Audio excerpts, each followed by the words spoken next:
I really didn't like The Brutalist.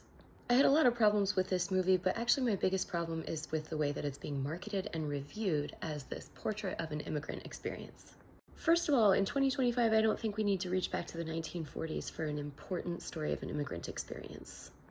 I would like to invite you to some current events. And honestly, the movie doesn't really accomplish that.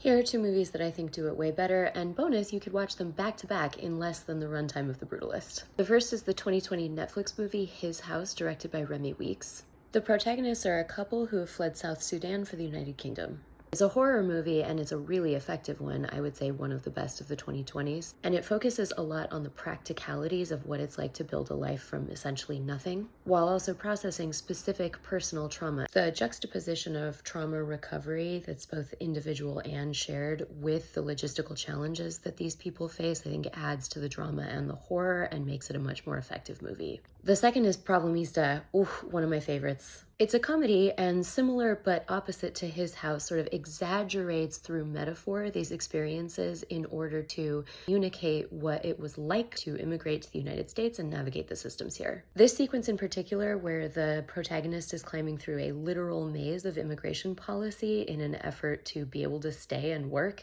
is, I think, very effective. To me, the key difference between these films and The Brutalist is the degree of personality. I think The Brutalist is a pretty generic story and told in a pretty generic way. Both His House and Problemista are intensely nuanced and personal, which makes them actually more universal stories.